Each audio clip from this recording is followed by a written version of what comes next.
Hey guys, tonight we're heading somewhere old, really old. Picture this. You're in ancient Babylon, probably around 600 BC. The air already smells of dust and dates, and the horizon still smeared with the orange of early dawn. Somewhere behind you, the Euphrates murmurs like a restless sleeper. You tug your shawl tighter around your shoulders and yawn into your sleeve. You've got work to do. Important work. Quiet work. Work no one sings songs about, but without it, one of the 7 wonders of the world would crumble into thirsty ruin. You, my friend, manage the water supply of the Hanging Gardens of Babylon. And no, there's no bronze statue of you at the gates. This city is made of mud brick and memory. Your home is tucked into one of the clay alleys just east of the gardens. There's a cat that keeps sitting on your roof like it owns the place. Your neighbors think you're a bit strange, always muttering about valves and flow ratios.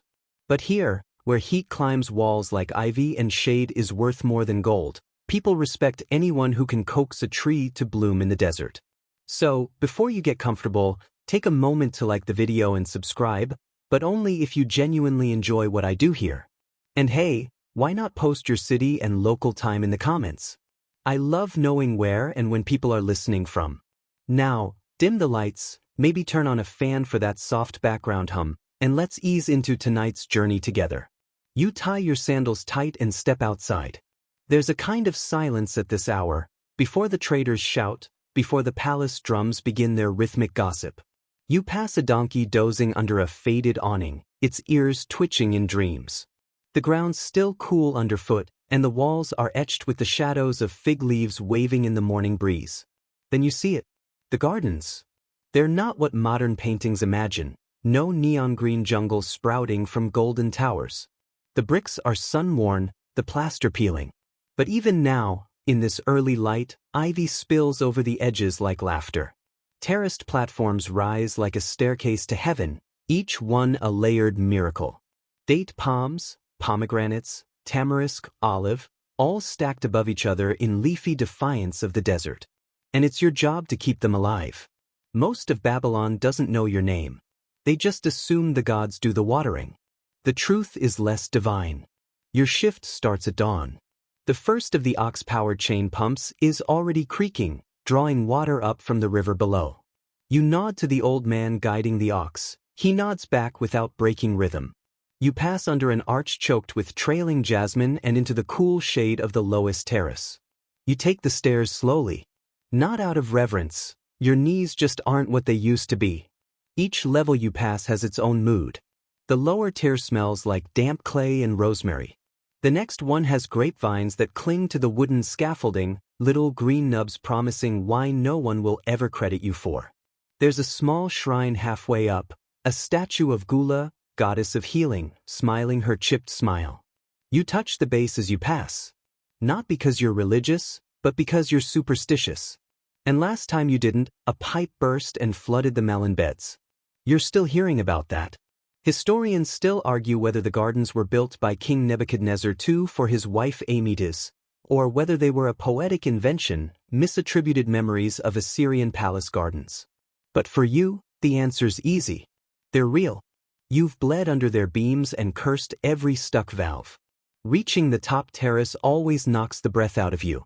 Not just from the stairs, but from the view. The city spreads out like a storybook.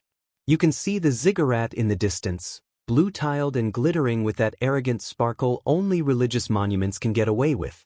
The river splits the city like a vein, and boats drift lazily down it, carrying figs and gossip. You check the reservoirs. Water levels look suspiciously low. You rub your eyes and check again. Still low. You whistle. Not a tune, just a habit. Kind of sigh with notes. The hanging basins up here are supposed to be fed by the upper chain pump system, but something's off. You walk along the edge, trailing your fingers in one of the channels.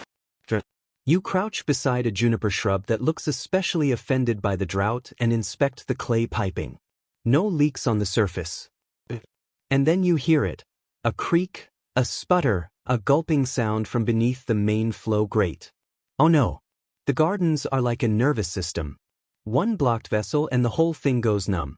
And if Queen Amytis sees her orchids drooping again, She might replace you with that smarmy palace gardener who wears perfume and can't tell a fig from a figment. The worst part? This isn't the first time it's happened. Yesterday, there was a trickle where there should have been a stream. And the day before that, the whole citrus tier looked like it was holding its breath. You sigh and stretch your back. This is going to be one of those days. The kind that starts with a missing bucket and ends with someone blaming the gods, or the moon, or worse. A breeze picks up, shaking the leaves of a nearby papyrus plant.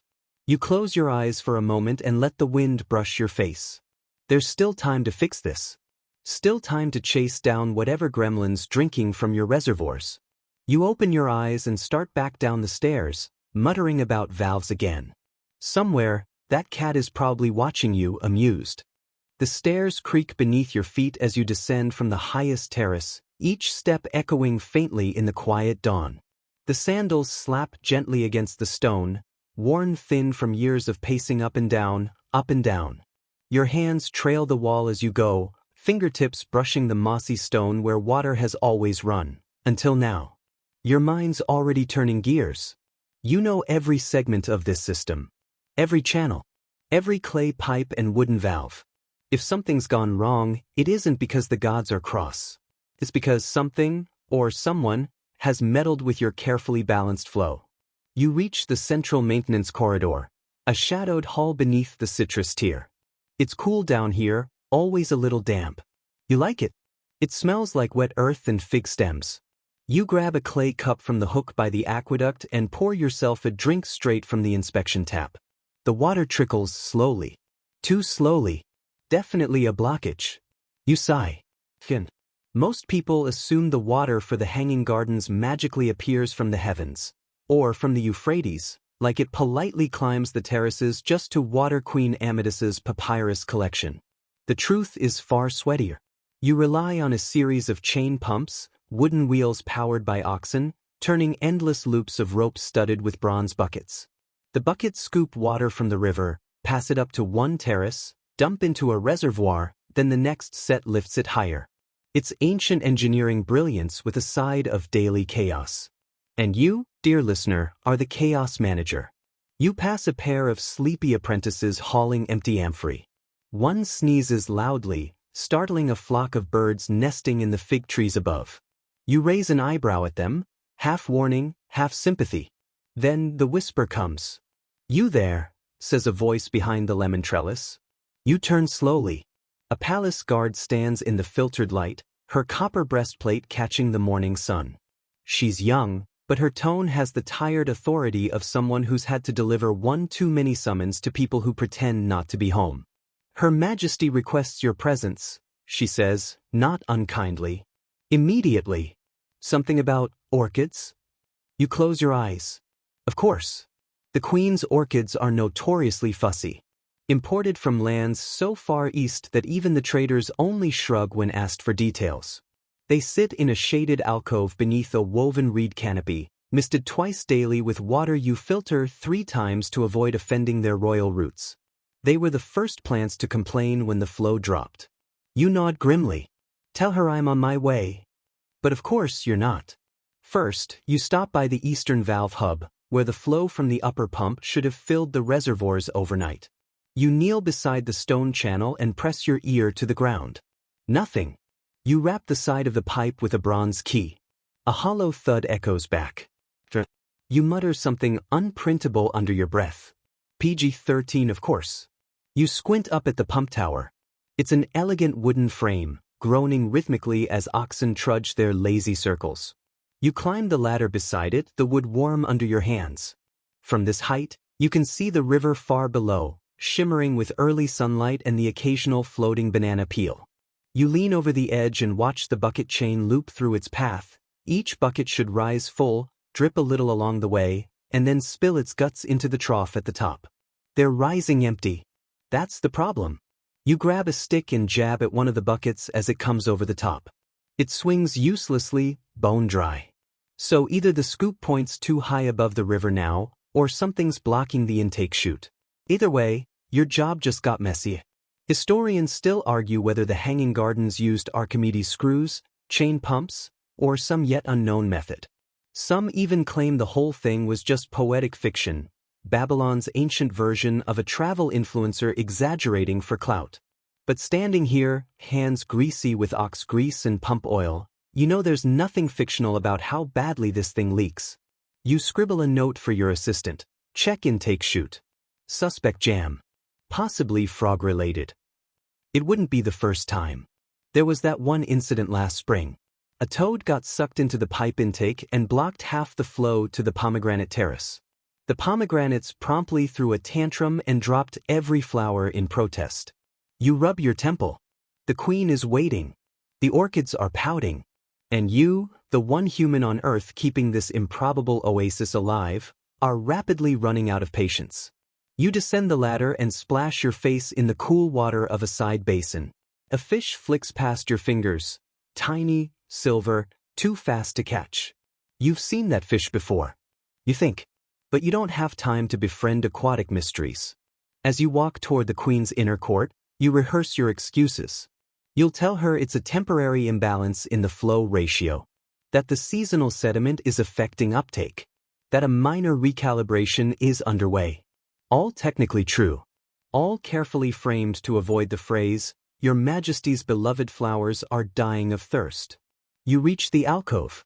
The queen sits in dappled light, her hair braided with silver cords, surrounded by wilting orchids that still look better than most Babylonian citizens on a good day. She turns her eyes on you. "They're not blooming," she says. You bow deeply. "Nor am I, Your Majesty. But I believe I've identified the cause." She gestures lazily to a cup of perfumed water on a nearby tray. "Could fix it." You resist the urge to explain that fixing it involves mud, possibly frogs, and a very long afternoon. Instead, you nod solemnly, back away, and slip out the side gate before she can suggest a more reliable irrigation overseer. Back to the shadows. Back to the gears. As you retreat to the belly of the gardens, you can't shake the feeling that something more is wrong. The water didn't just slow. It vanished, quickly, completely. Like it was taken. Diverted. Sabotaged? You stop by the valve control pit and notice a set of boot prints in the dust. Fresh ones. Not yours. Not your apprentice's. Someone's been meddling. You squat, squinting at the prints. And whisper just to yourself. This just got interesting.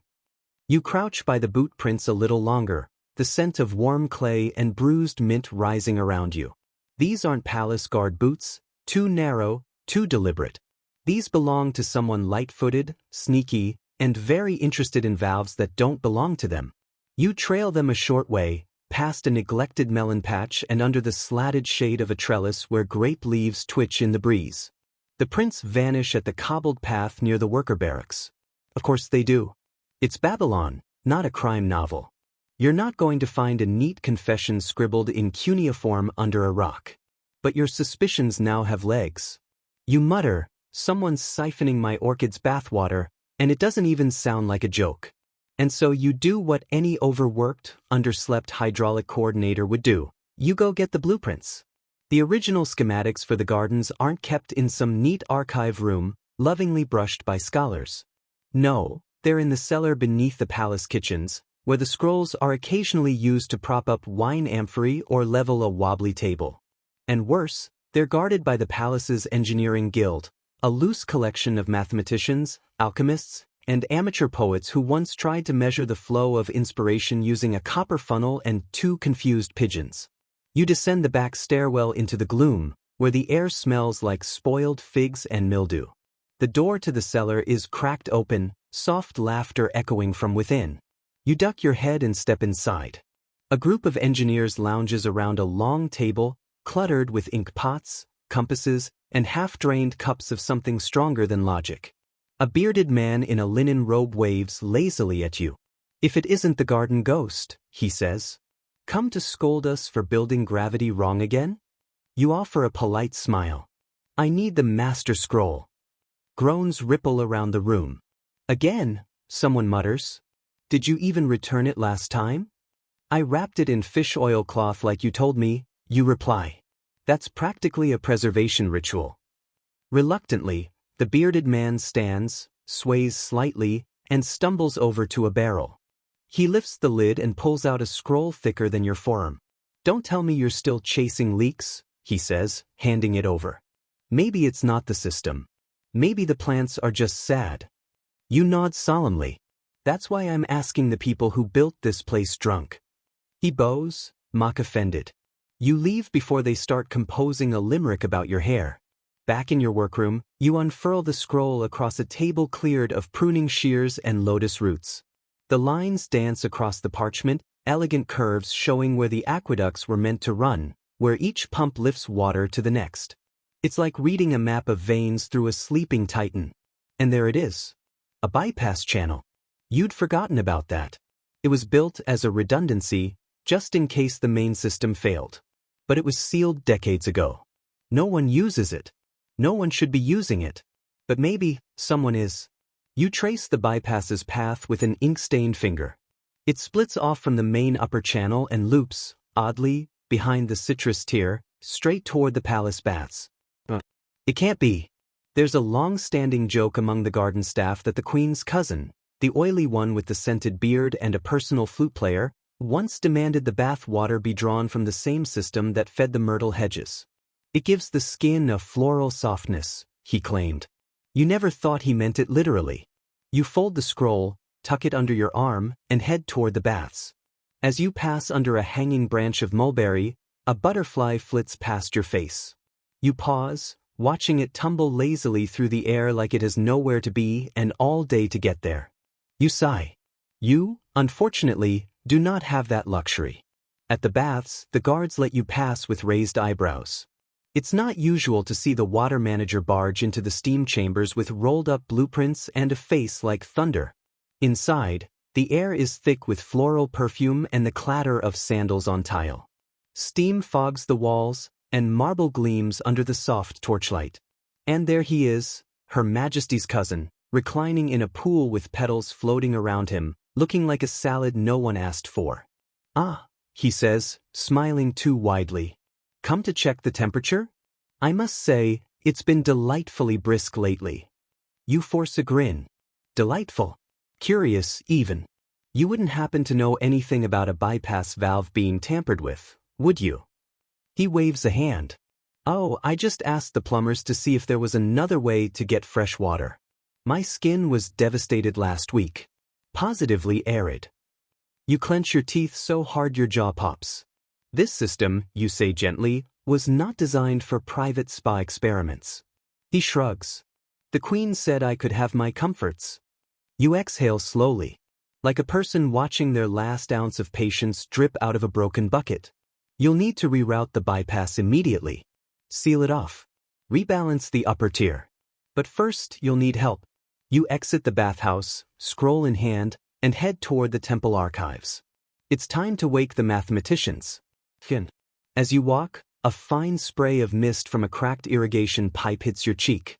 You wipe it away absently, and for a moment, just a moment, you wonder what life would be like if you'd chosen a quieter career.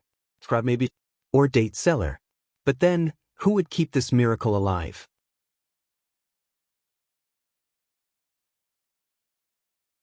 You head for the temple by the riverside, where the mathematicians live like pampered turtles in a sun-drenched shell. The stone colonnades cast long shadows over the courtyard as you arrive, and the soft chant of an apprentice reciting multiplication tables drifts lazily through the air. It's barely mid-morning, but the place already smells like papyrus ink and mild disdain. You cross the polished steps and knock on the architrave of the main hall. A moment later, a short man in an even shorter tunic emerges, blinking like someone rudely yanked from a dream about triangles. "Ah," he says, frowning as if your face were a difficult equation. "You again?" "Yes," you reply, trying not to sound like your blood pressure is being siphoned off by royal cousins. "Me again." You unfurl the scroll and jab at the lines. "I need someone who understands this system better than a perfumed aristocrat with a taste for lukewarm water lilies." He squints at the parchment, rubs his chin, and gestures for you to follow. Inside, you find two more scholars, one hunched over an abacus, another eating figs with the air of someone performing a sacred rite. They shuffle aside books, goatskin diagrams, and a half-eaten honey cake to make space for your plans. Together, you puzzle over the bypass channel. The mathematicians hum and argue, tracing equations into spilled fig juice and correcting each other with the sort of gentle venom only academic peers can achieve. "See here," says the fig eater, pointing with sticky fingers. "If the flow was rerouted to this junction here, and if the elevation ratio remains constant," adds the other, "then the reduction in head pressure would lower the throughput to the upper reservoir." Of course. You nod slowly. So he is stealing water. The fig eater shrugs. Not stealing.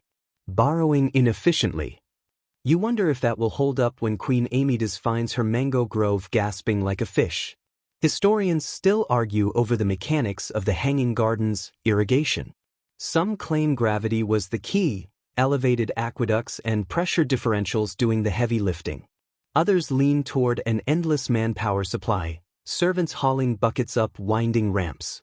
But here in the shaded alcoves of Babylon's brain trust, it's clear. The truth is more complicated. Like all things in this city, it runs on equal parts engineering, improvisation, and outright denial. You take a moment to appreciate the scrolls stacked around the room. Some are labeled with elegant glyphs. Others have doodles of camels fighting with what appear to be aggressively angular cucumbers. One scroll has a coffee ring on it, an anachronism you choose to ignore. You and the scholars draft a repair plan, shut off the bypass, reinforce the main flow valves, and install a simple monitoring notch, a tiny carved groove that lets you eyeball whether water is being diverted again. Not elegant, but practical. Like you. You gather the scrolls, thank the mathematicians, and slip a small jar of date jam onto their shelf. Bribes come in many forms.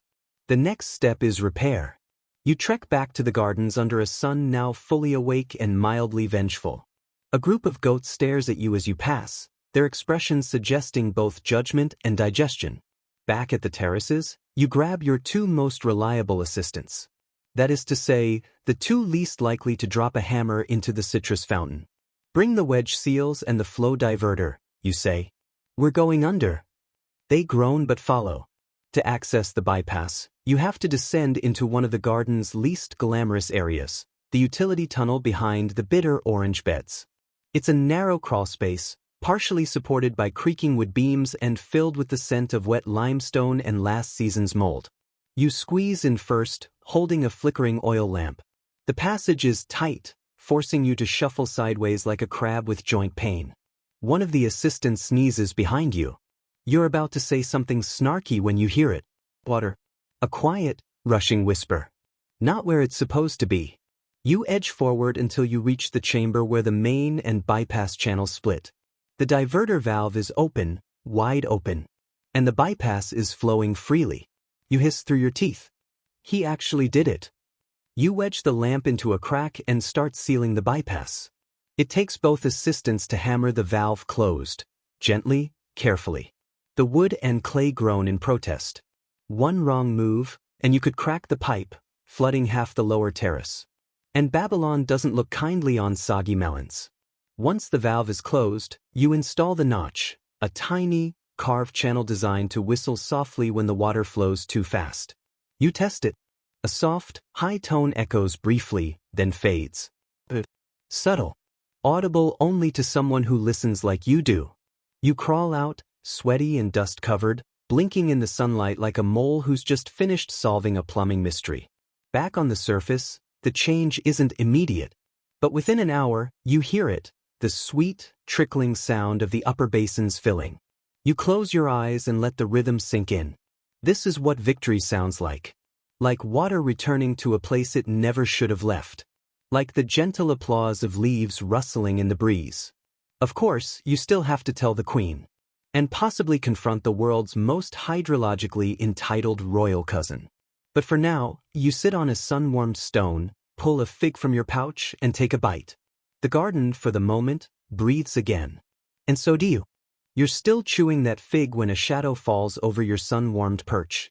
You glance up and find yourself squinting at one of the queen's heralds, a lean man in ornate sandals who always looks like he smells something unpleasant. "Her Majesty requests your presence," he intones. "She's heard the orchids have begun to uncurl." You sigh.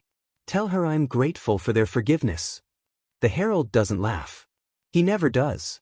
You stand, brush fig crumbs from your tunic, and head once again toward the upper terraces. The sky's begun to bleach into afternoon brightness, and the bricks radiate a steady heat that seeps into your knees. As you pass under an arbor of hanging gourds, you catch a whisper between two servants. They say someone's been stealing the water, one says. To wash his dog, the other replies, scandalized. You don't have the heart to correct them. Honestly, that would be less ridiculous than the actual reason. When you reach the Queen's garden alcove, she's seated beneath a reed canopy, watching her orchids with the proud detachment of someone who thinks plants grow out of pure admiration. The blossoms are starting to recover, their petals curling outward like shy dancers warming up. She turns to you slowly, lips pursed. Well, she says, you've solved it. Only just, Your Majesty. The system was being redirected. Her brow lifts. By whom? Someone with very smooth skin, you say carefully. Her gaze darkens. I see. You don't elaborate. There's an unspoken understanding in the pause that follows. And a shared sigh that suggests Your Majesty, too, is tired of spiralated drama. She dismisses you with a nod, and you back away gratefully. But as you exit the canopy, a thought roots itself in your mind like a seed finding fertile soil. What if the Queen wasn't the only one watching the water? Back in the shade of the olive groves, you find your two assistants bickering over the placement of a new clay filter. You leave them to their debate and decide to trace the entire flow, start to finish. Just to be sure. You begin at the Euphrates itself, where the lowest scoop sits just beneath the surface. There's a narrow footpath there that only the ox herders and a few nosy ducks frequent. You crouch by the edge, watching the slow churn of the water as the scoop buckets begin their climb. A small boy walks past humming something about crocodiles in the moonlight. You smile. That old song again. A detail clicks in your head. The scoop intake isn't just lower than usual, it's also partially buried in silt. You roll up your sleeves and wade in. The mud sucks at your ankles like a needy pet, and the water's colder than you expect. You reach the intake and start clearing the debris, bits of reed, algae, something that may or may not have once been a sandal. As you dig, your hand brushes something harder. You pause. Dig deeper. It's a wedge. A wooden one, jammed right where the current should sweep into the intake. Deliberate. Sabotage. You yank it free, and the water surges with a satisfying whoosh. The buckets rise heavier now, sloshing like well-fed geese. You stagger back to the bank, dripping and very annoyed. Someone wanted the gardens dry. Or at least, dry enough to draw attention. And they knew exactly where to press. Historians still argue whether the gardens were real or symbolic, whether they represented divine kingship or simply a very large "I love you" gift. But you know they're real because you've now pulled a very real, muddy sabotage wedge out of a very real, increasingly suspicious river. You return to the tool shed behind the citrus tier and rummage until you find what you need: a loop of bronze wire, a wax tablet, and an unreasonably large wrench. Just in case. Then, curiosity gets the better of you. You follow the path the bypass used to take, not just the channel itself, but the narrow maintenance corridors alongside it. These halls aren't often walked. They smell of clay, old smoke, and something faintly metallic. At one bend, you notice more footprints, barefoot this time, but fresh. A single toe drags slightly. Limping? You follow. The tunnel leads you deeper than you've been in weeks. Past the storage vaults. Past the tool caches. Past the old shrine to Enki, the god of fresh water, whose statue has lost its nose and now wears a lopsided expression of eternal surprise. Then ahead, a faint sound. Dripping. You slow your steps. Raise your oil lamp. And step into a small chamber you'd nearly forgotten existed. It's one of the original cistern rooms, long sealed off when the new pumping system was built. Yet here it is. Damp, echoing, and not as empty as you expected. There's a basket in the corner, half filled with tools. A jug of water, and a small wooden carving. You step closer. It's a model of the gardens. Lovingly carved. And on it, a series of tiny channels have been etched, Not as they are, but as someone wants them to be. You turn the carving over. The bottom bears a symbol. One you haven't seen in years. A crescent with a vertical line through it, used by the Old Engineers Guild. The original one. The group that designed the first iteration of the water system before the Queen's scholars took over. Most of them vanished after the big redesign, reassigned, retired, or simply faded out of memory. But one of them is still here. Still dreaming of the gardens as they envision them. Still carving. And maybe, just maybe, still twisting valves when no one's looking. You kneel beside the tiny wooden model, its carved terraces and piped channels now eerily familiar. Someone has been watching the gardens closely, obsessively. Not just keeping track of the water flow, but reimagining it. In this design, the upper reservoir is bigger. The channel to the Queen's orchids is smaller. There's even a new side route feeding into what looks like a private chamber? You squint at the detail. That little room carved behind the myrtle grove is definitely not on the current blueprint. Your fingers brush the base of the carving again, tracing the faded crescent sigil. You'd seen it once, years ago, stamped onto a brass fitting in the oldest section of the aqueduct. Back then, no one could explain what it meant. Probably a craftsman's mark, they said. But now you're not so sure. You glance back at the tunnel behind you. The dripping sound continues, a slow, rhythmic tap echoing against stone. You follow it, past the shadow of Enki's crooked statue, and find a narrow gap in the bricks. Beyond it, darkness. And the faint scent of something sweet. You wedge yourself through and emerge into a cavity between two major channels. This room shouldn't exist. You can tell by the way the air feels, thick with moisture, heavy with mildew and secrecy. Your lamp catches the shimmer of copper pipe. Someone has been patching this place. Recently. Sloppy joints, mismatched clay stoppers, and a twisted bundle of reeds that definitely wasn't part of the original system. You take a cautious step forward. Squish. Your sandal sinks into something soft. You look down. It's mud. Mixed with ash? You crouch and scoop some into your hand. It's black, fibrous, almost like burnt papyrus. Whoever's been working here has been using fuel. Fire. You scan the chamber and spot a clay stove in the corner. Cold now, but not long ago it would have been hot enough to soften copper or bake pipe sealant. There's also a bundle of tools, tucked in a woven basket beside a jar of something greenish. You unstopper the jar, cautiously. It smells like fermented garlic and wet hay. Of course. Crocodile dung salve.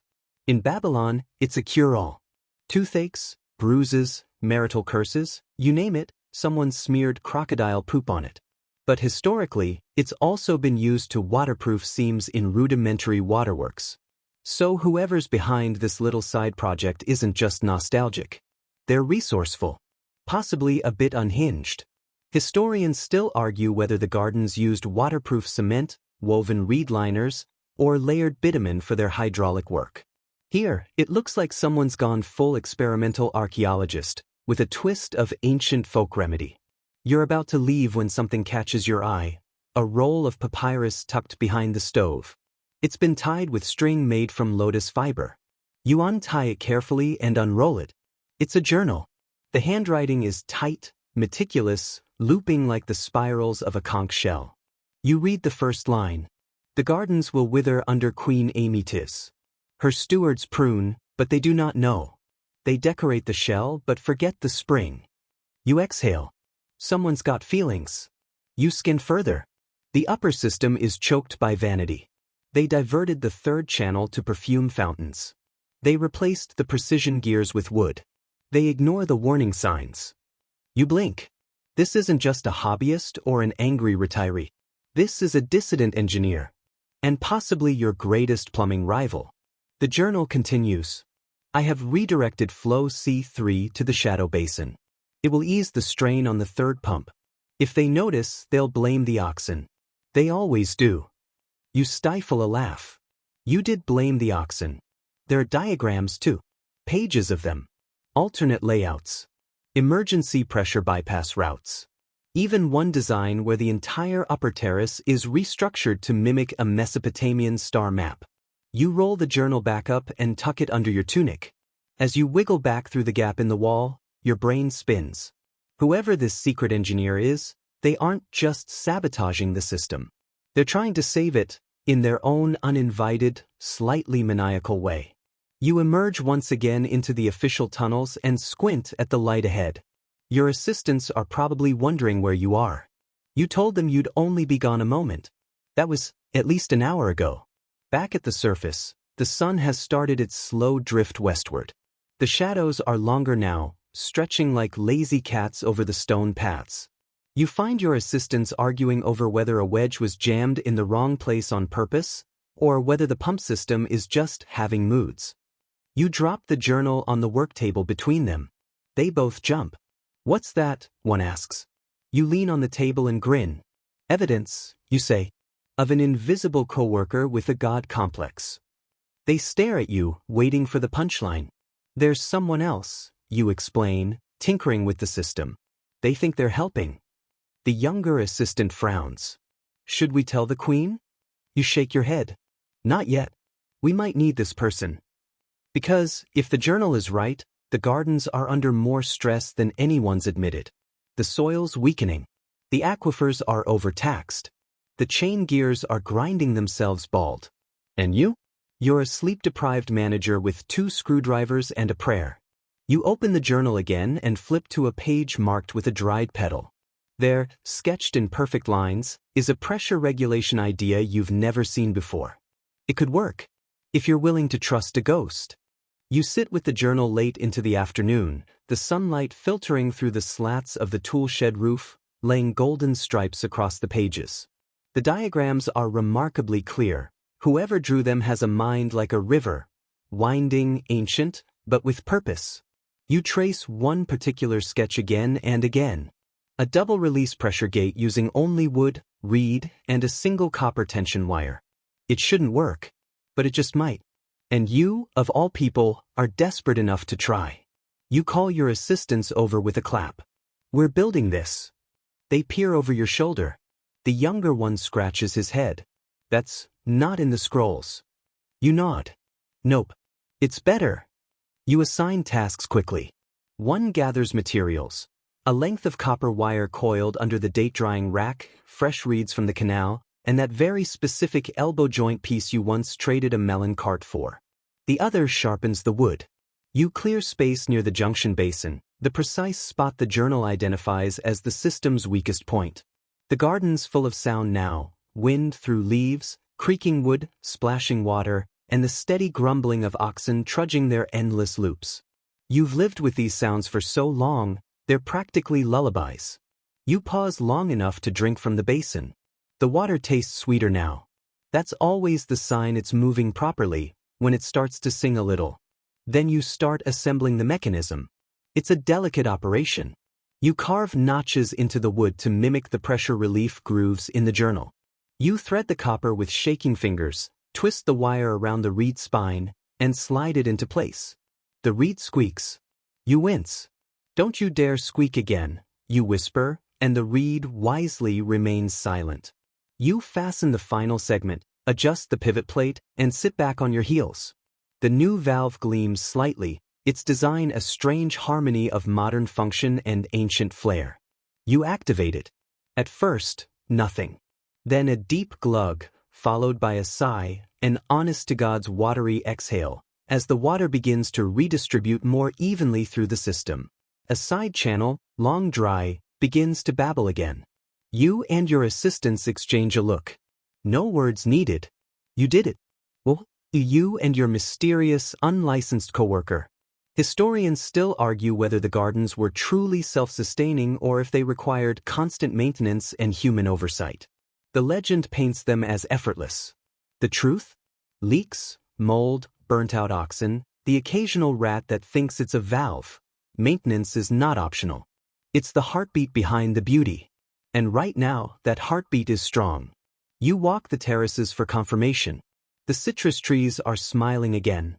Well, as much as a lemon tree can smile. Their leaves are perky, no longer curled with thirst.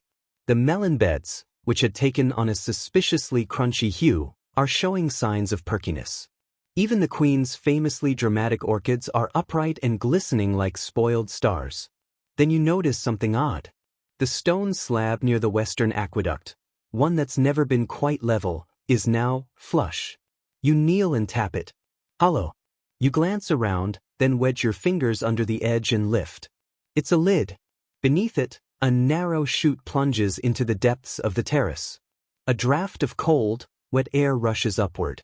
The chute is reinforced with brick and sealed with clay in places. It's not part of any official schematic. Another hidden access point? You lower yourself in. Because of course you do. You descend carefully, foot by foot, gripping the brickwork and muttering complaints at every scrape and bruise.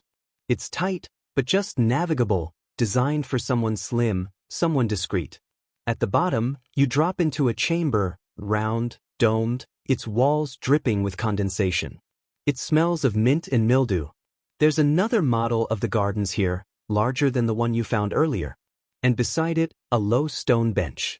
Someone's been sitting here. Recently. A small oil lamp still burns in a corner. And there's something else. A scroll. You pick it up. It's not a journal this time, it's a message. If you're reading this, then you fix the bypass. But you're smarter than they are. This garden was never meant to survive under show ponies and throne polisher fools. They paint the walls, but they ignore the roots. You and I, we are the roots.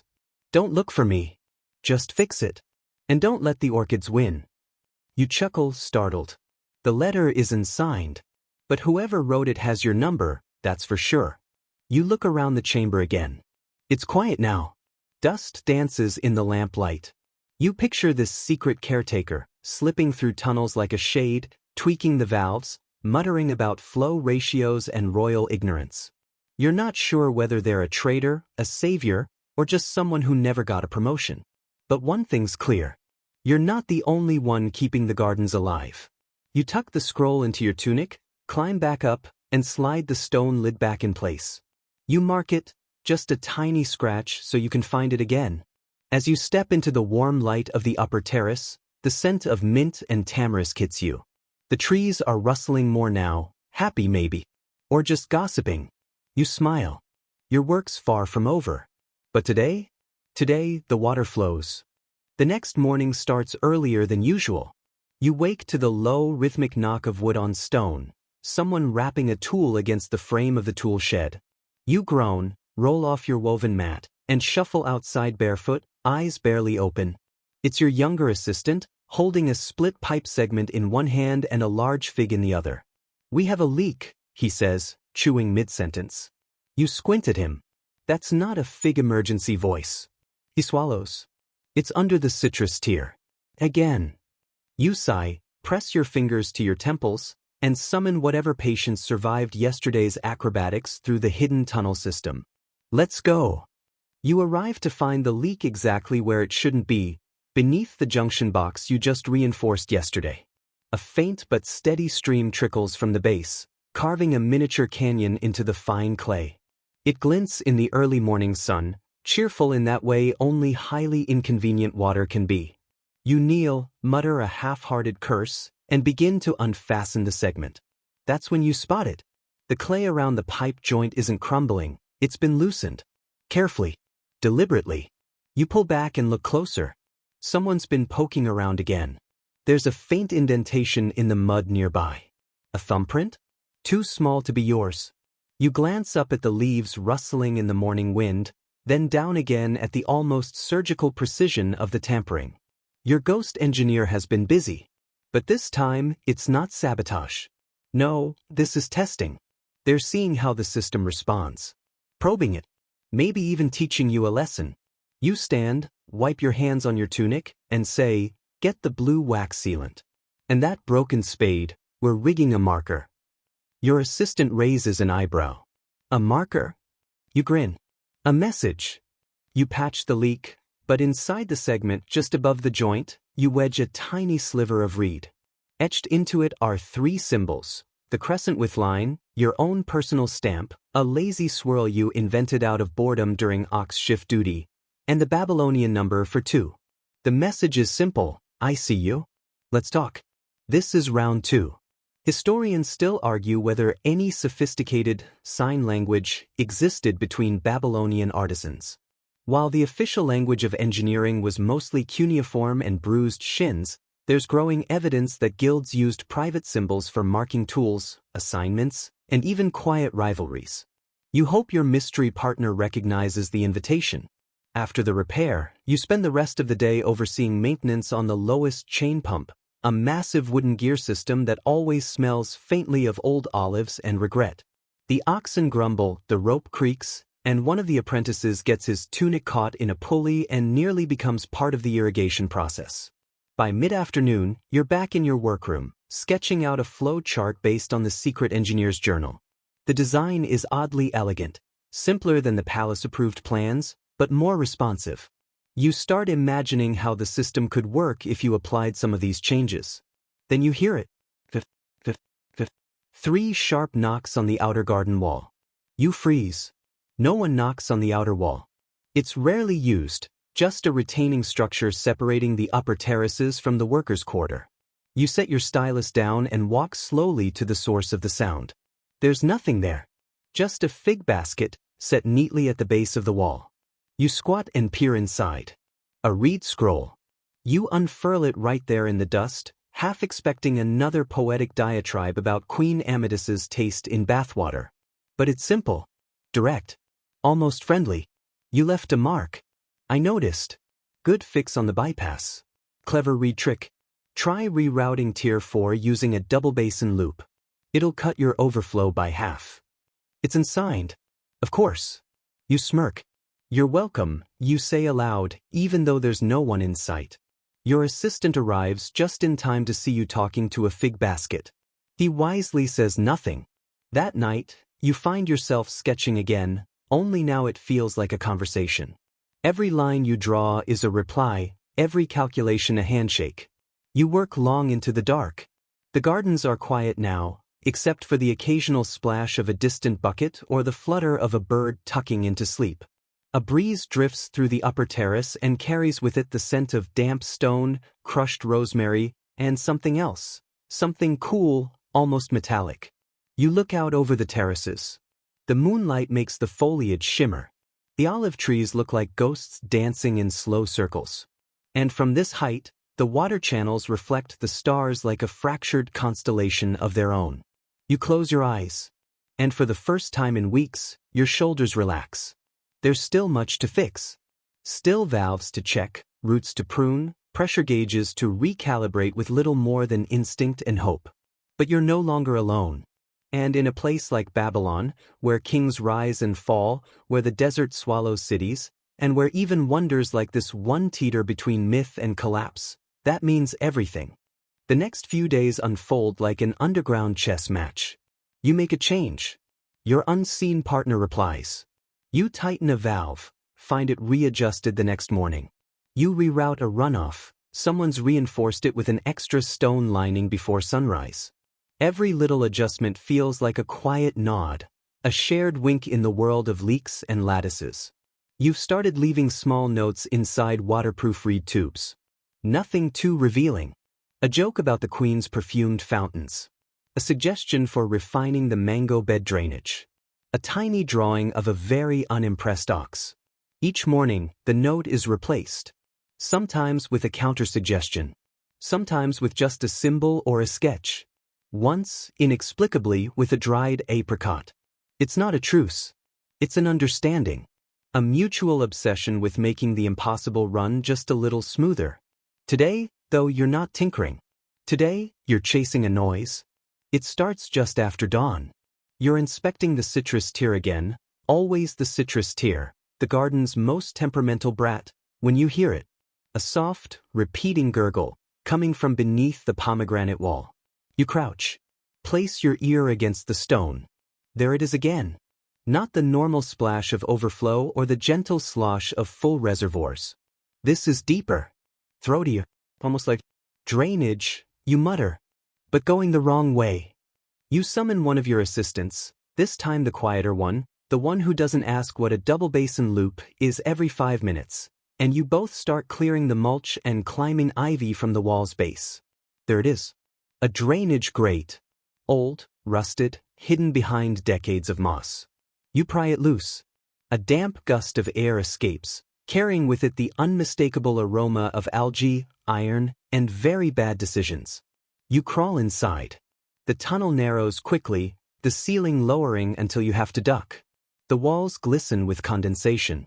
You follow the sound, left, right, another left, and soon find yourself in a subterranean chamber, half collapsed. Water flows in from one side but doesn't exit where it should. There's a blockage, but not a natural one. A collection of bricks, stacked deliberately, redirecting the outflow toward an unused tunnel veering away from the gardens entirely. Why, you whisper, would someone be sending water out of the system? You move closer, dislodge a few bricks, and immediately the chamber fills with a low roar as trapped water rushes back into the proper channel. Mud splashes your face. A cold spray coats your arms. You step back and freeze. In the corner, behind a broken pipe and half submerged in the sludge, is a satchel. You fish it out, careful not to tear the waterlogged leather. Inside, more scrolls. Diagrams. Notes. One bearing your own name. Your real name. Which is mildly concerning, given you've never told it to anyone who sleeps in drainpipes. You sit on a broken stone, ignoring the smell, and open the top scroll. The system is too fragile. One flood and it collapses. We need deeper reservoirs. New routes. Less reliance on tiered elevation. The Queen's advisors want aesthetics. I want durability. You understand this. It's dated nearly a decade ago. This mystery caretaker has been operating for years. And suddenly, things fall into place. The unusually intact fourth terrace pipework. The way certain sections always seemed to fix themselves. That time you tripped over a loose stone that wasn't loose until the week after you'd criticized its position in the Ox Path logbook. They've been there all along. The system's hidden spine. A silent second set of hands. Equal parts nuisance and guardian angel. Historians still debate whether the hanging gardens were maintained by a massive team or just a handful of skilled laborers. But what if one person had made it their life's work to preserve the garden outside the reach of royal whims and ceremonial grandeur? What if the garden has always had a shadow? You leave the satchel in your office, scrolls drying near the open window, and return to the spot behind the citrus wall to examine the exit route. That tunnel, where was it heading? You draw a rough map in the dust with your finger. If the old tunnel does loop away from the gardens, it would curve toward the old servant baths, abandoned after the Queen built her perfumed spa annex. You hike over there after dusk, once the garden paths empty and the shadows stretch long enough to keep secrets. The baths are cracked and overgrown. Ivy curls through the marble pillars. Frogs lounge in what used to be footbaths, now puddles. You nudge open a warped door and step inside. Moonlight spills across the tiled floor. And there, at the far end of the chamber, is a newly braced pipe, feeding water, clean, sweet water, into the old basin. Someone's been restoring this place. Silently. Patiently. While everyone else forgot it existed.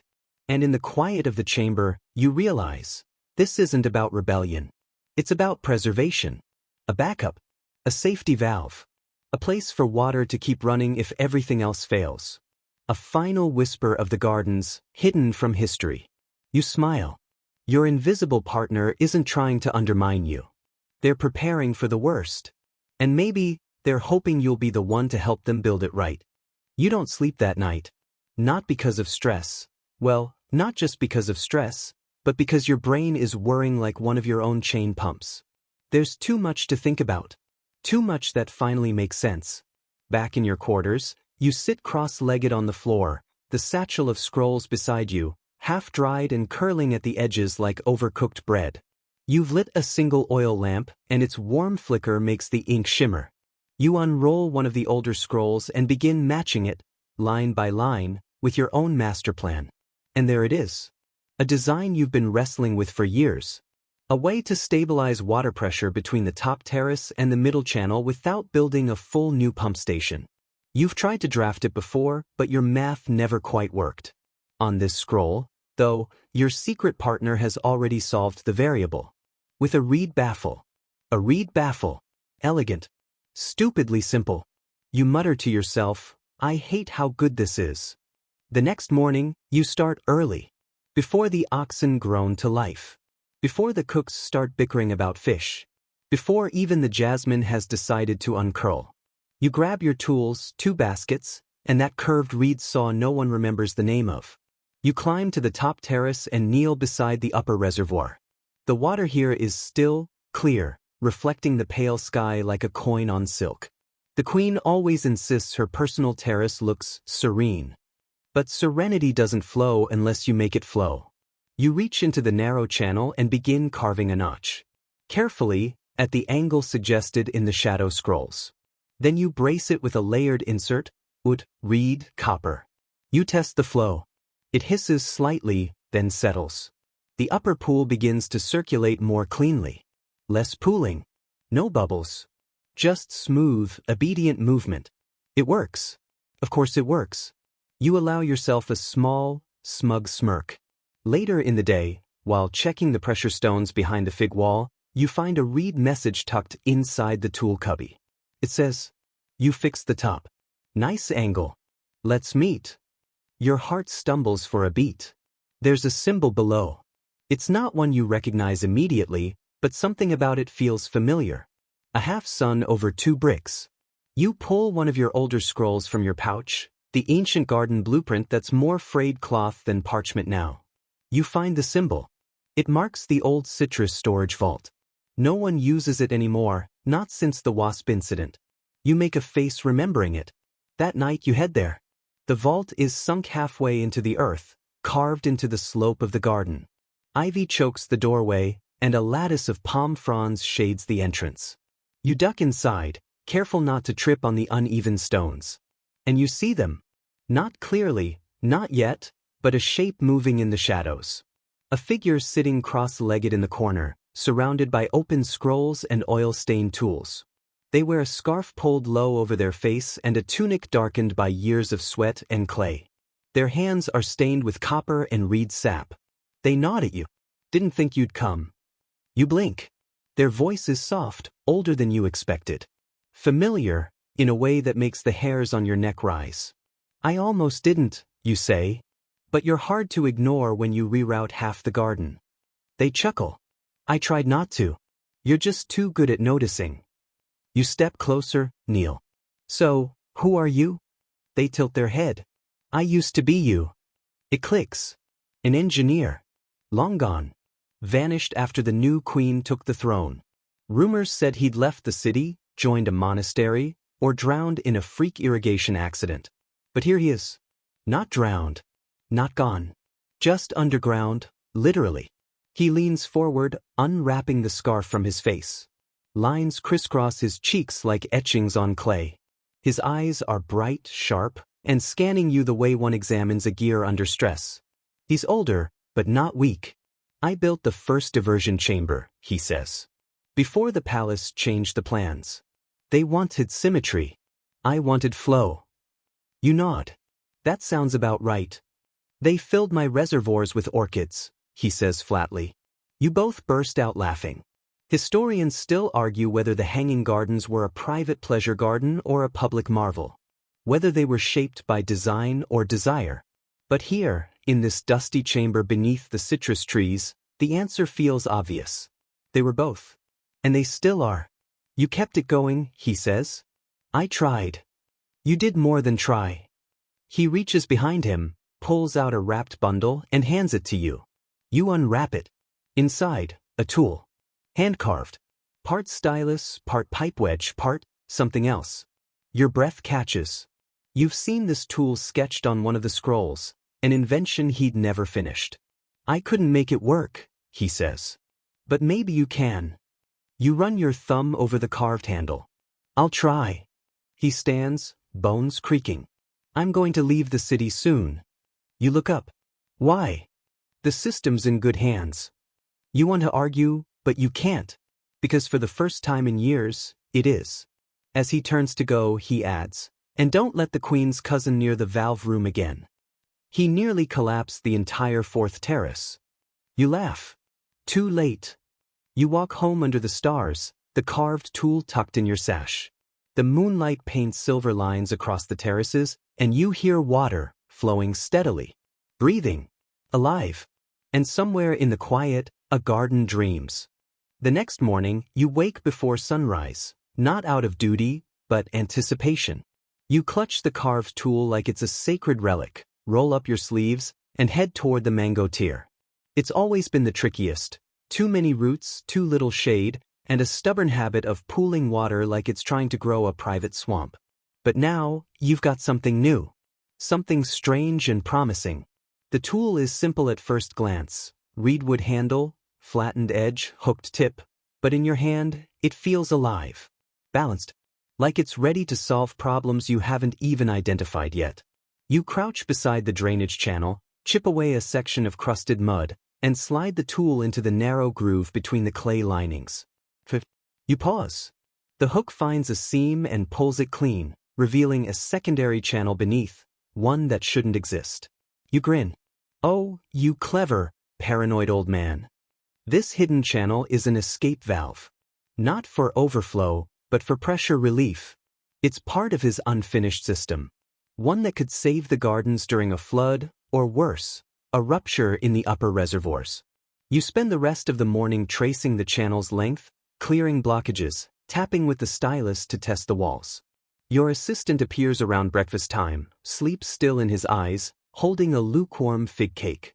You're already working? He asks, voice cracking mid-yawn. You nod. The gardens aren't going to fix themselves. They might, but only if we keep helping them cheat. You don't mention the hidden reservoir you found yesterday, or the nighttime meeting with a man presumed dead. Some things feel too sacred for daylight. By midday, the tools revealed 5 more hidden seams. All of them part of a complex loop the scrolls only hinted at. You sketch them quickly in your notebook, your handwriting sloppier with each diagram as the excitement builds. Eventually you pause. Wipe your forehead. Sip from the communal jug. Then the messenger arrives. She's breathless, hair sticking to her cheeks. The queen, she gasps. She wants to see you. You raise an eyebrow. Now. She's in the western terrace. That's unusual. The queen never visits that side. It's too shaded, too functional. No orchids, no ceremonial benches. Just vines, roots, and mud. You follow the messenger, sandals slapping against sun-baked brick, the carved tool still tucked in your sash. When you reach the western terrace, you see her, Queen Amy, standing beneath a twisted olive tree, arms crossed, eyes fixed on a section of piping currently gurgling with what you hoped was only temporary backflow.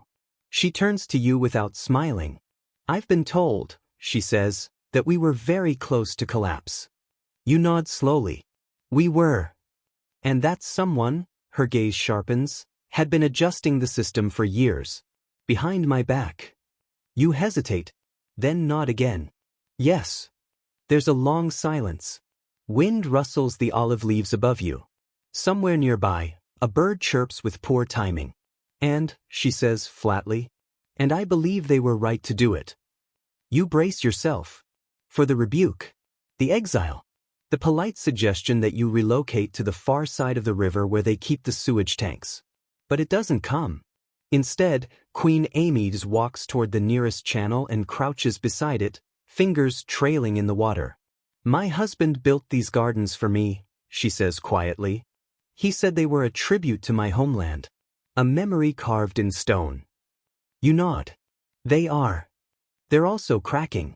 Rooting unevenly. Flooding in places. I've seen it. She looks up at you. You've kept them alive. Despite the people above you. You blink. This is not the conversation you expected. I know about the hidden reservoir, she adds. And the model in the lower vault. I'm not blind. Just tired. You consider kneeling, then don't. She doesn't need a bow. She needs honesty. I've had help, you say. From someone who understood what these gardens need, not just what they were supposed to be. She stands again, brushing dust from her knees. Then bring them in. Make it official. You exhale, surprised. He's leaving. Her brow lifts. Shame. She begins to walk away. Then pauses. "We need more like you," she says over her shoulder. "People who care more about roots than crowns." Then she's gone. You remain frozen a moment, trying to reconcile this strange, unexpected blessing. The queen knew, and let you keep going. When you return to your workshop, you take out the stylus tool again. You weigh it in your hand. A message and a key. You scribble a new note. Fold it into a reed tube. Walk to the old citrus vault entrance and slide it just behind the stone hinge. It reads, "She knows. She said you were right. I'm staying. I hope someday you return. The water's still moving. And it's cleaner now." You don't expect an answer. But 2 mornings later, you find a final note tucked beneath your breakfast jug. No words. Just a single, perfect diagram. A water wheel design. One that would make the chain pumps obsolete. You laugh, loud and hard, the sound echoing through the sleepy terraces. Some ghosts never leave. They just upgrade the plumbing. The weeks that follow are a strange kind of peace, quiet, but not idle. The water flows. The plants thrive. The queen doesn't summon you with vaguely threatening messages about her orchids. You get more sleep than you have in years. But rest doesn't mean stillness. You and your team, yes, team, now that the assistants have finally learned which end of the reed saw is up, begin methodically implementing the hidden engineer's final designs. You start with the water wheel. It's nothing like the ancient chain pump system. No more buckets, ropes, or oxen trudging in lazy circles. This is elegance. A wheel set into the current, catching the river's flow, spinning gently, lifting water in continuous motion. Of course, it takes 3 tries to build one that doesn't collapse under its own smug innovation. But on the 4th try, it works. You and your assistant stand beside it as it turns for the first time, slow and sure, lifting water effortlessly from the Euphrates and sending it up the first channel. No oxen, no rope, no creaking, just flow.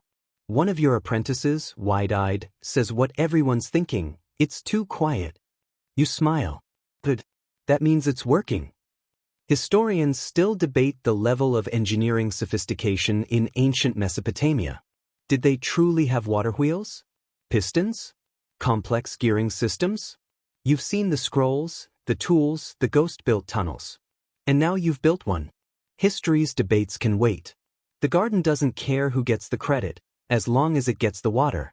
With the wheel installed, the rest of the system begins to breathe easier. Reservoirs fill more consistently. Channels that once flooded now merely trickle. The mango tier is less of a swamp. The citrus trees no longer appear on the verge of emotional breakdown. And most miraculously, the queen stops sending messengers every time a single blossom looks uncomfortable.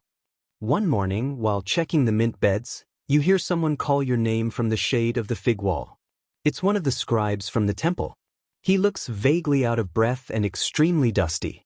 "Her Majesty," he pants, "would like a diagram." You arch a brow. "Of what?" "The whole thing," he says. "She wants it written down. Officially. For the archives." You stare. "She wants a permanent record of the plumbing?" He nods, still wheezing. "And your name at the bottom." You let out a low whistle. Then mutter, "Should have charged more for the fig fixes." Back in your workshop, you unroll fresh papyrus. For the first time, you allow yourself to write what you know. Not just the official lines, but the secret ones too, the hidden chambers, the alternate routes, the fail-safes. The invisible veins beneath the visible garden. You leave out the satchel. The name of the old engineer. His models and tunnels are still yours to protect. But you give credit where you can. You label the new reservoir loop, design echo. You name the pressure gate, the whisper valve. And the water wheel? You just draw it 3 times larger, with arrows and a note that says, "Turns by itself. Trust it." The scribes are baffled. The queen is delighted. Your assistants keep asking if you'll ever take a vacation. You think about it, then shake your head. Because the work isn't over. It never really is. And besides, something's changed in you. You've stopped seeing the garden as a burden, or a puzzle, or even a legacy to preserve. Now it's a conversation. Every drip, every shift in flow, Every odd gurgle or scent of mint in the wrong place. It's the garden talking. And now, finally, you're fluent. You walk the terraces differently now. Less hurried. More observant. You stop to touch the trunks, sniff the air, listen to the channels. You've become the garden's caretaker, yes, but also its translator. Its listener. Its quiet co-conspirator. One evening, as the sun bleeds out over the ziggurat and the wind smells of warm stone and citrus peel, you return to the fig wall. You crouch beside the place where you once found that basket. Where the first note appeared. There's nothing there. Just dust and vines, and the faint rustle of leaves shifting like whispers. But that's enough. Because now, you know. Somewhere out there, the old engineer's watching. Or listening. Or simply trusting that you've taken up the mantle. And for the first time in your long, bone-tired career, you don't feel like you're holding the garden up by yourself. You stand, stretch your back, and make your way toward the upper terrace. You pass under hanging grapevines, through patches of rosemary and sleeping lavender, and up the narrow steps where the water wheel hums softly in the distance. You reach the very top. The Queen's Terrace. It's quiet. The orchids are blooming. They don't deserve it, but they are. And as the wind brushes through their delicate petals and the stars blink to life overhead, you sit down on a sun-warmed stone, close your eyes, and smile. The days blend into each other after that. Not in a dull way. No, not with a garden like this, but in that satisfying, rhythmic way that only comes when a system is finally in harmony. The water flows where it's supposed to. The basins fill. The queen doesn't scream. The fig trees behave. You fall into a cadence that feels earned. Every morning begins with a loop of inspection. You start at the new water wheel, which now spins with quiet pride. Then up to the first tier, where the mint grows so thick it's almost smug. The mid-levels take more time, especially the citrus zone, which remains emotionally needy, but even they've settled into something resembling cooperation. You've even taught your assistants to listen. Not just to look or measure, but to really listen. To the pitch of the flowing water. To the splash that sounds just a bit too sharp. To the silence that shouldn't be there at all. One afternoon, you find the younger assistant lying on his stomach, ear pressed against the ground. "What are you doing?" you ask. He lifts a finger. The myrtle's flow is slowing. There's grit in the north pipe. You blink. "You got that from the dirt?" He shrugs. "I'm learning."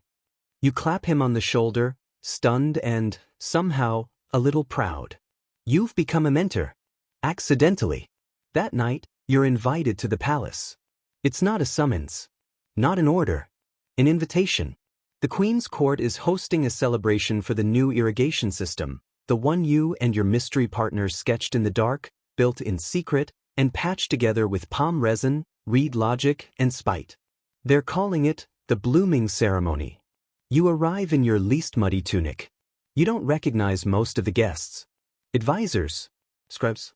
Poets who've never held a wrench. But the Queen greets you with a smile, an actual one, and gestures for you to stand beside her. You stiffen. She raises her goblet. "Tonight, we give thanks to the roots beneath our kingdom." There's a polite pause. Then applause. You half bow, wishing very hard to vanish into the pomegranate centerpiece. "Come," she says quietly as the crowd returns to their fig tarts. "Walk with me." You stroll through the upper terrace, bathed in the soft glow of hanging oil lanterns. The orchids are blooming in ridiculous abundance. Someone has even braided vines around the railing. You both pause near the edge, overlooking the city below. "Did you ever think this place would hold?" she asks. You glance around. "Yes," you say. "But not because of the bricks." She nods slowly. "There's talk of building another garden. Across the river." You don't speak right away. Then, you'll need someone who listens. Not just someone who follows orders. Her gaze lingers on you. Do you have someone in mind? You think of your assistant, ear in the dirt. "I might." She lets that hang in the air like mist. Later that night, as you return to your quarters, you find a scrap of reed paper slipped beneath your door. One line. One final note. They bloom. Because you listened. No symbol. No name. Just the echo of your ghost engineer's voice, pressed between fibers. You keep the note. Fold it into your journal. Not for others. Just for you. The next week is slower, calmer. You find yourself fixing little things you used to ignore. A crooked basin lip. A loose lid on a spice root planter. You help a new hire figure out why her runoff smells like soup. It's the onions, always the onions. You even take a morning off. Sit under the fig tree with your sandals off and a jug of sweet beer beside you. The sky is wide and full of promise. You sip. You exhale. And the garden hums around you. Historians still speculate about who managed the hanging gardens. Some say it was the king's engineers. Others suggest foreign advisors, imported with exotic seeds and unfamiliar math. But they never name a single person. Not one. Which is probably why no one remembers you. And that's fine. Because the mango trees are heavy with fruit. Because the water runs true. Because the garden is alive. And alive things don't care about titles. They care about balance. You close your eyes.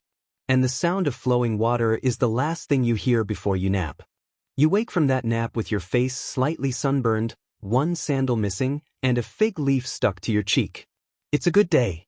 Not exciting. Not heroic. Just good. You stretch, wince, and make your way to the north channels. One of the apprentices said the flow there sounded weirdly musical, which either means a cracked pipe or a frog with opinions. It's the pipe. You crouch beside it, press your hand to the warm clay, and feel the rhythmic pulse of water. There's a fine hairline crack. Nothing urgent, but enough to sing. You patch it with sealant. Smooth the edges. The song fades. You kind of miss it. Later, you teach the new crew how to balance the pressure stones. Flat bits of carved rock placed at intervals to keep certain pipes from swelling under pressure. They're an old idea, but effective. You line them up like notes in a song. And the system hums. In the evening, you pause beside the western wall, where the sunset catches the edges of the old garden map carved in tile. You trace a finger along the lines, remembering when those lines were your whole world. When you were sure the system was about to fall apart every day. When you didn't know there was someone else down there, tinkering in the shadows. You light a small lamp and leave it at the base of the fig tree. Just in case. You never got a proper goodbye. Maybe this is enough. The next morning, something rare happens. The queen visits unannounced. No guards. No attendants. Just her and a walking stick carved with delicate spirals, water patterns. You realize. I wanted to see the water wheel, she says. You guide her there. She watches it spin in silence for a while, hands clasped behind her back. The river gurgles. Birds flit through the reeds. It's peaceful. And for once, not a single blossom is under inspection. You've turned a memory into something lasting, she says. You blink. Your Majesty? This garden was a story, she says softly. A monument to what was. Now it's something else. Practical. Alive. You're not sure if that's a compliment, but it feels like one. She glances at you. When I'm gone, will it hold? You want to say yes. You do say yes. And then add, but only if someone's listening. She nods. That evening, you return to the lower maintenance vaults for the first time in days. The air is cooler there, and the moss is spreading in artistic new directions. You sit on the bench beneath the carved reservoir model. Run your hands along the etched grooves. And you realize you've memorized the whole thing. You don't need diagrams anymore. You are the diagram now. Every twist of pipe, every slope of tile, every strange corner where a pipe hums wrong, you feel it all, like a second heartbeat. The garden isn't a structure. It's an extension of your body. You press your back to the wall and close your eyes. A soft splash echoes in the distance. You smile. The fig trees are overproducing again. You'll have to trade some. You stand, stretch, and decide to check on the new planting beds at the southern edge. The queen's requested something called blue poppies. No one's sure what they are, but the seeds arrived from the mountains with a note that simply read, color, possibly invented. You'll give them a try. Gardens are made for experiments, after all. At twilight, the air turns heavy with jasmine and something sweeter, ripened mango, perhaps. The pools shimmer gold. The water wheel spins lazily. You sit by the upper basin, dangling your feet in the cool stream, and lean back on your elbows. You think of the first time you stood here. Tired, sweaty, certain that everything was falling apart. But it's still falling apart. Just slower, more gracefully. And this time, you know how to put it back together. One stone, one pipe, one secret baffle. The garden no longer feels like a weight. It feels like a conversation you've earned the right to continue. And if, someday, another tired worker finds one of your notes tucked behind a valve, you hope they'll laugh, or fix it, or write one of their own.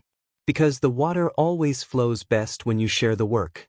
The morning after the blue poppies bloom, and yes, they're real, and yes, they are the most indecisive shade of blue you've ever seen, you rise early. Not to fix anything. Not to wrestle with pipe seals or reroute a rogue fig fountain. Just to walk. You take the long path. From the base of the garden, where the Euphrates laps lazily at the pump foundation, to the highest terrace, where the air is light and dry and the horizon curves with heat. It's not inspection. It's memory. The bricks feel warmer now. Not just because the sun's higher, but because you've stopped fighting them. This place is no longer a riddle to solve or a complaint to anticipate. It's a friend. One you know how to read and finally, how to trust. You pause by the citrus tier. Your assistant is there, adjusting a basin angle by half a thumb width. He looks up, sees you watching, and beams like someone who just tuned an instrument. Listen, he says. You do. The water trickles, not in a rush, not in a panic, just content. Up top, the queen's orchids have begun blooming out of rhythm, ignoring season and cycle, as if inspired by the new stability to get weird. You let them. The garden doesn't always have to make sense. The queen's cousin has not returned to the spa. Apparently he's investing in camels now. You let that happen too. Near the upper reservoir, you plant something small. A tree.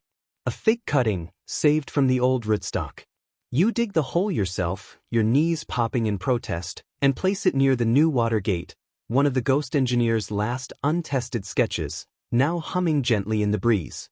You pat the soil down and stand back. The fig cutting leans slightly west, like it's listening. And now you are too. You close your eyes and take in the symphony of this strange, impossible place. The wooden creak of the water wheel. The slow hush of clay channels flowing. The occasional startled squawk of a bird who's taken a bath it didn't expect. You laugh softly. Then you sit. Not because you have to, but because you can. So here you are. Feet stretched out. Back against warm stone. High above a city that never knew your name, and never needed to. Because the garden knows. Remembers. The grooves your hands wore into the levers. The way you coaxed flow from stubborn clay. The jokes you muttered under your breath as orchids wept dramatically over low humidity. This place was never just plants and bricks. It was breath, water, balance. And your hands kept that balance, day after day, without applause, without stories, without the need for glory. Now the garden sings its quiet lullaby, channels sighing, leaves rustling in rhythm with the wind. The night air cools. The jasmine scent deepens. Somewhere, below you, water taps softly against stone like a drum you no longer have to keep time to. You feel it now. The stillness. Not of silence, but of completion. You did it. Not perfectly. Not alone. But well. And that matters more. So lie back. Let the garden keep watch now. Let the vines climb and the poppies bloom crooked and the figs grow wherever they please. You've earned this moment. And the garden agrees. It's still breathing. And so are you. Sweet dreams.